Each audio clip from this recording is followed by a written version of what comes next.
मध्य गुरुत्वाकर्षण बल, याद रखिए गुरुत्वाकर्षण बल पूछ रहा है किसके समानुपाती होता है। समानुपाती देगा, अनुक्रमानुपाती देगा, तो बात क्या है, एक ही है, तो हम जानेंगे, ठीक है ना।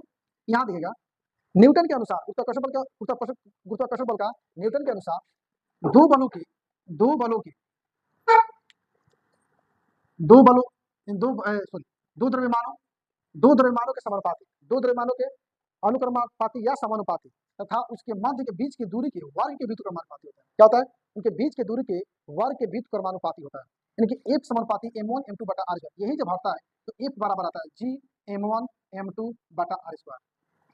अब जो गुरुत्वाकर्षण बल किसके समानुपाती है, यानी कि इसके जो समानुपाती है F समानुपाती होगा, F समानुपाती होगा m1 m2 के समानुपाती होगा। किसके समानुपाती होगा, m1 m2, दो द्रव्यमानों के गुणनफल के क्या होगा, समानुपाती होगा। तो इसमें ऑप्शन कौन जाएगा, द्रव्यमानों गुणनफल के मध्य दूरी के वर्ग के द्रव्यमानों के समानुपाती जब बोल दिया है तो द्रव्यमानों के गुणनफल क्या होगा, द्रव्यमानों गुणनफल क्या होगा, समानुपाती होगा। द्रव्यमानों गुणनफल क्या होगा, समानुपाती होगा। ये ऑप्शन पहला क्या होगा, सही होगा। हम अगला क्वेश्चन पहुंचेंगे। अगला क्वेश्चन छठवां क्या कर रहा है, निम्न में से कौन सी भौतिक राशि जो जो किए गए कार्य को मापती है, किए गए कार्य को मापती है। तो हम जानते हैं कार्य करने की दर को हम शक्ति कहते हैं, परिभाषा एक टाइप का दे दिया गया है और आंसर पूछ रहा है।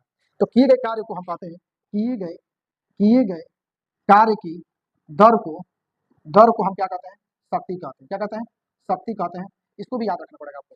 तो इसमें कौन ऑप्शन सही होगा, इसमें ऑप्शन ये सही होगा। दूसरा क्या ऑप्शन सही होगा, जो इससे हम टिक लगा रहे हैं, दूसरा ऑप्शन सही होगा। अब याद रखिएगा ऊर्जा का मात्रक, थोड़ा सा और भी चीज जान लें। ऊर्जा का मात्रक होता है जूल। ऊर्जा का मात्रक क्या होता है, जूल होता है। कार्य करने की क्षमता को हम ऊर्जा कहते हैं। कार्य करने की क्षमता क्या कहते हैं, ऊर्जा कहते हैं। ये भी चीज याद रखिए, कार्य करने की क्षमता क्या कहते हैं, ऊर्जा कहते हैं। बल, बल किसका बल बल है, बल का मात्रक होता है न्यूटन होता है। क्या होता है, न्यूटन होता है। ये भी याद रखिएगा, बल का मात्रक होता है न्यूटन, बल का मात्रक न्यूटन होता है। इसका और मात्रक देखा जाए तो बल बराबर यानी कि ए बराबर एम ए होता है। एम ए जो होता है द्रव्यमान गुणे त्वरण, द्रव्यमान गुणे त्वरण होगा, द्रव्यमान गुणे त्वरण। द्रव्यमान का मात्रक होता है केजी, इसका मात्रक होता है मीटर प्रति सेकंड का स्क्वायर, यानी केजी मीटर प्रति सेकंड का स्क्वायर मात्रक होता है। शक्ति का मात्रक होता है वाट। क्या होता है, वाट। याद रखिएगा क्या होता है, शक्ति का मात्रक वाट होता है। और ये P बराबर W/T होता है, W/T होता है। इसी कहते हैं जूल प्रति सेकंड। इसका मात्रक क्या होता है, शक्ति का मात्रक जूल प्रति सेकंड में निकलेगा। संवेग बराबर होता है P बराबर mv, P बराबर mv।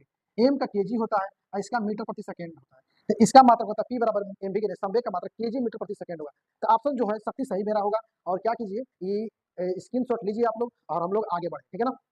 ठीक है, स्क्रीनशॉट जल्दी लीजिए।